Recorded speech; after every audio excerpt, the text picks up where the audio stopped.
In gaming, the concept of the cryptid, the entity that lives in the depths of code, lurks throughout forums and corners of game magazines. Creatures that may or may not even be real and may be responsible for glitches and terrifying phenomena that haunt your cartridge. Gaming cryptids are one of my favorite subjects to talk about here. Moreover, I think there's a bit of fun in unraveling the legends that have plagued games over the years. One series that most people wouldn't associate with this terrifying type of phenomenon is Mario. While Mario has enjoyed its fair share of garbage creepypastas over the years, it wasn't until 2020 when Super Mario 64 started being reinterpreted and revisited that the community really dug into how creepy certain things are about that game. Popularized by the Iceberg, legends about cut content, personalization, adaptive mechanics, and benevolent entities came into the community consciousness. This video is the culmination of about 1,000 thoughts I've had. With topics like this, there's really never a good way to organize it. But today, I want to bring to light what I think are some of the most interesting cryptids that we've ever seen in the Mario franchise, and the stories that they may tell. We're going to wade through entries that I guarantee you've heard of before, but some that are hopefully entirely new as well. There's no ranking system or anything here, just a presentation of what I think are some of the most interesting creatures from Mario games that may or may not be real. With that all said, let's begin. You don't need to look far in Mario games to find spooky enemy types. Bosses, creatures, or just common enemies, whatever they may be, can be a bit creepy. Whether it's due to their monstrous size, strange appearances in early 3D games, or whatever else, sometimes these enemies can just spook you out. But our first entry today isn't going to be an enemy that you'd actually encounter. Now, Mario games have had their fair share of cut content over the years. Before the awesome Nintendo Giga Leak a few years back, we couldn't see most of this stuff. Much of what we learned from cut content in Nintendo games was all at the conceptual level, and we learned it from interviews and such. This first enemy is one that you can actually spawn using a mod, as it does lurk in the game's files. Hailing from Luigi's Mansion, this is L. The colloquial name for L.SCP is an unused boss from the game shrouded in mystery. We barely know anything about this creature, but we were able to look at some of his animations. Though L remains untextured, we can see him thrash his arms or tendrils about. The idea of this thing chasing you is super creepy. It honestly reminds me of the unused Flood boss from Halo 2. He's just this hunking, looming figure, but one who also seems to be able to attack you from a ways off with his long arms. L is a really fun mystery because we could see how creepy he is, but we straight up have no idea what he looks like. Usually it's the other way around. We might have a figure without animations, but here we see what L is capable of, but not his form. It's an interesting situation. This one's cool in my opinion, because there's enough room for some theory crafting regarding his place in the game, but he's still very mysterious, and he's just a pretty good entry all around.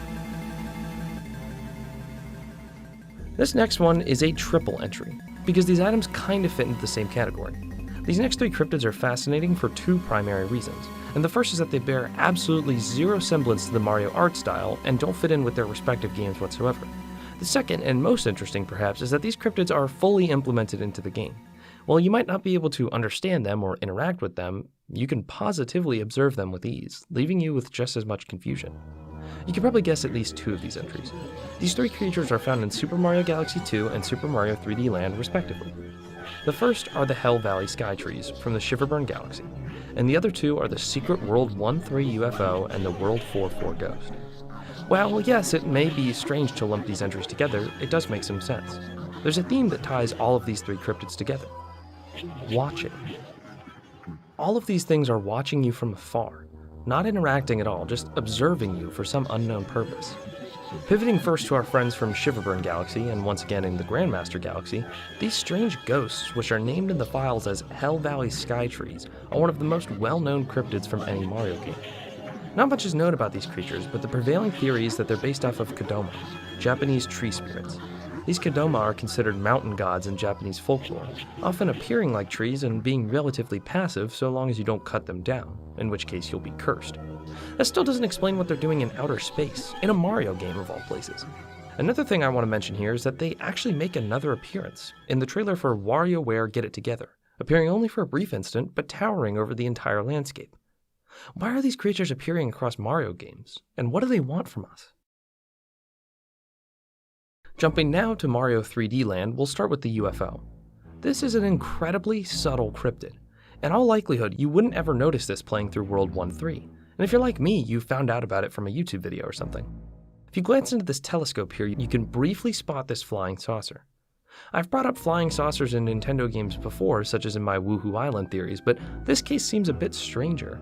As opposed to the last game, we aren't in space anymore, we're just in the Mushroom Kingdom. Now, UFOs and space trees are one thing, but an actual ghost? That's a bit spookier. In World 4-4 of Super Mario 3D Land, hanging around this flagpole isn't a great idea, because you'll eventually stumble upon this creature, if only for a moment. I think the creepiest thing about this guy right here is that it looks like an actual human, well outside of the art style of this game and similar Mario titles. It's just off. The next entry is a really fascinating tale of creativity. We're going to look at something that isn't technically a Mario cryptid. Well, it is, but it never actually appeared in a Mario game. But that's not to say that a lot of people didn't think he did. This is Scrupulous Fingor, one of my personal favorite newer urban legends in gaming. In 2021, the Twitter account Cut Video Game posted this photo, describing the character as a ghost with the file name Scrupulous_Fingor. To add fuel to that fire, he said that when Miyamoto was asked about the nature of this creature, he got visibly upset. This was allegedly a cut enemy from New Super Mario Bros., though it spread in popularity a bit from fan images of him in other games.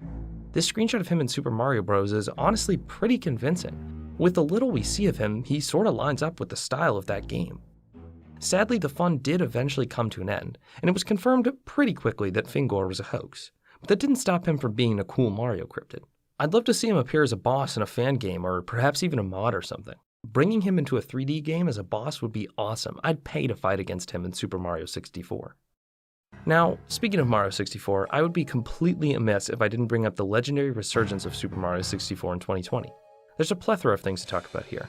How the Super Mario 64 iceberg brought the personalization theory to light, going so far as to spawn multiple well-known cryptids that are not only completely fake, but not even remotely believable.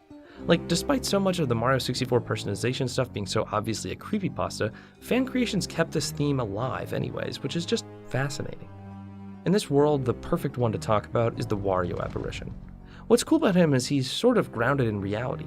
The Wario apparition is best introduced by this clip of Wario speaking from Nintendo's 1996 E3 panel. Fun? You gotta be cuckoo crazy! You want fun? Wario show you fun! Wario's giant floating head appears in a Mario 64 level where he speaks and eventually utters his famous line, "You want fun?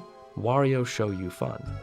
People then started speculating that this figure, since it had been officially rendered up by Nintendo in 1996, could somehow appear in Mario 64. And sadly, that's completely untrue. He's not even in the files anywhere. But that didn't stop it from taking on a life of its own. As mentioned, fan creations bolstered the Wario apparition nearly to the brink of reality. There's literally a whole analog horror series about the Wario apparition now. Even though it's not real, the Wario apparition will forever hold a place in our hearts as an official Mario cryptid. I'm not ready to entirely abandon Mario 64 yet, because there's another entry that I'm really excited to mention, and I can almost guarantee you've never heard of. In fact, stumbling across this guy months ago was what led me to make this video. This right here is the White-Eyed Chain Chomp. What's special about the White-Eyed Chain Chomp is that he's a pretty realistic creation from the mindlessness of Mario 64 personalization theorizing. That is to say that while the White-Eyed Chain Chomp is a made-up creepypasta brought to life by fan theories and creations about fake builds of Mario 64, he's actually kind of believable. Like, for the most part, people don't go wild with this cryptid, and I would fully believe someone if they tried to convince me that a texture error removing the pupils of the Chain Chomp showed up in their game. Something about this cryptid just feels really interesting. I've never personally seen the White-Eyed Chain Chomp, but it just stood out to me amongst the anomalies of Mario 64.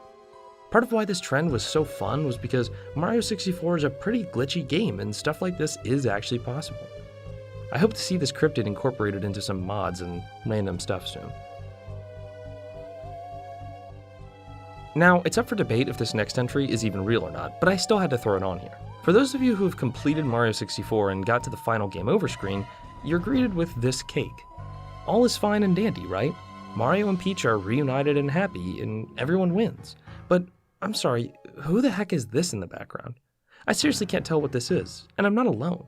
People have speculated that this is Yoshi, perhaps, but it just looks so off. Do any of you guys have any idea what this is? I mean, the smile is terrifying. I hate looking at this thing. Now, I could keep going with this topic, using fan creations and random fringe theories, but without even digging too deep, there's completely surface level stuff in Mario games that's absolutely terrifying. Anytime eels show up, for example, or maybe the dragon in Mario Odyssey, or a tacky sack, this hand creature from the desert in Mario 64, as well as the chomping piano and Mimi from Paper Mario. Again, I really can't say why I made this video, besides the fact that I don't think Mario horror is totally done for. I kinda just wanted to talk about it. I thought maybe that when the Mario 64 trend died off that all this creation and fan stuff would with it, but I don't think that's true.